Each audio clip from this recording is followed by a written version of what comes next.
Hello and welcome to an X Chapter video where I, your host, and periodic guests talk about life, issues, and topics in Japan based on many years of experience. So if you're looking for a more in-depth look at what it's like to live and be in Japan that goes beyond the travel guides and the general information that you can find out there, this is the vlog for you. Please like and subscribe. Now today I'm going to be talking about how Japan takes holidays from abroad and adapts it to its own particular culture.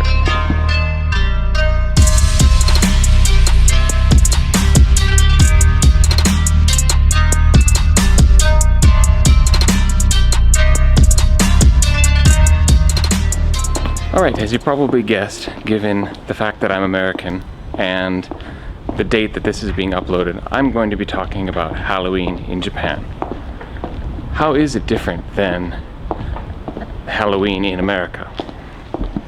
Now, when I first arrived in Japan in 2002, Halloween was just an obscure holiday that I explained to my junior high school students that they had never heard of. Maybe one or two kids in the entire class had heard of Halloween. Now it's everywhere. It's in the shops, it's in the restaurants, the cafes, and there's even big parties and parades that happen now. How did that come about? Well, let's explore this topic. As some of you may have guessed, most of it has been driven by commercialism. Japanese companies, restaurants, shops have realized that they can capitalize off of the holiday, selling goods, specialty items, seasonal things. So yeah, the opportunity to make money is something that Japanese companies are not going to take a pass on.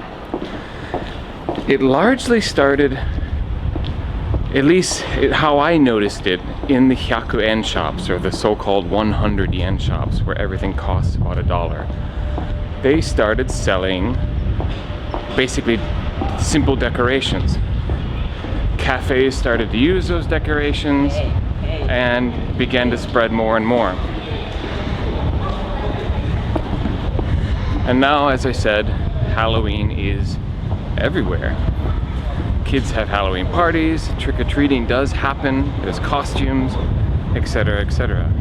Now, here you can see this is a selection of goods in a 100 yen store. Used to be considerably less than this, but has increased in the amount of goods that you can actually get your hands on. And other businesses have got in on it as well. Costco in Japan sells Halloween goods. Of course, Amazon, you can do all kinds of ordering online. And even mail order catalogs have come about. One primary difference, though, being Japan, emphasis is on cute. Decorations are cute, not really ghoulish and macabre. Costumes also tend to be cute rather than scary. Now, when costumes first started out, I lived in a neighborhood in Kanagawa, a smaller neighborhood where the parents organized a trick-or-treating event where the kids went to specific houses and they wore costumes. Although most of the costumes were things that they had purchased at 100 yen stores, and it was things like small witches' hats, maybe a wand, cat's ears, those sorts of things. They weren't yet really dressing up as something. They weren't really something different. Instead, it was more like they were wearing Halloween accessories. But that has since evolved into more true costumes, and you even have the amazing get-ups that you'll see in parades in Kawasaki and Yokohama, and of course the famous Shibuya Halloween party. Sorry, I don't have any footage of that. There's plenty out there on the web, so go ahead and look for it. I have not been myself and have really no plans on going, as much as I love Halloween. So, the treats. The treats that are given out on Halloween are also different. As you can see here, they've been definitely Japanified. and the candy or chocolate bars of my youth don't really see given out here. And I've never seen anything like the traditional sweets, like candy corn or something. Not that I'm complaining, mind you. Let's go ahead and take a look through this catalog, and I'll show you how things are more cute than scary. We have page after page of these cute decorations, and here in the middle we have one little section of sort of scary and gruesome things. So yeah, err to the side of cute if you're doing Halloween in Japan. One interesting point about Halloween in Japan for me is that in a way Japan already had its own Halloween holiday. However, if you told Japanese people this, they probably wouldn't immediately see the connection because they'd have to know the history of Halloween itself. You see, Japan has a holiday that's typically celebrated in most places in the summertime called Obon.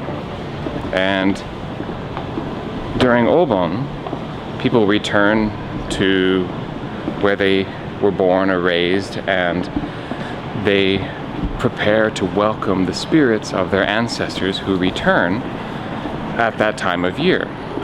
And the families greet those spirits of the ancestors by laying out food offerings, and where I live, they actually light fires on the street in front of their home.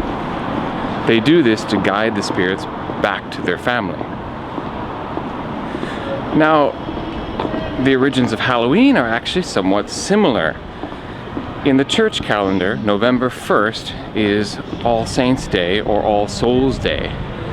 And the belief was that's why ghosts and spirits would return to haunt the earth on October 31st, or All Hallows' Eve, the night before All Saints' Day. The difference, though, is striking. In Japan, it's a welcoming of the spirits, and it's essentially a happy time to give offerings in the house. Whereas in the West, it was scary. You didn't want the spirits around, and you left food offerings outside of the house so that the ghosts wouldn't come in. And some historians speculate that leaving food outside for spirits became handing out food outside for children dressed as spirits. I'm not sure how far the similarity goes, but I thought it was an interesting perspective. And if you really think about it, Japan already had the holiday. I'd like to get back to the commercialization aspect for just a moment. That's pretty much the benchmark. If Japan is going to adopt a holiday from abroad, it's going to have to be something that sells.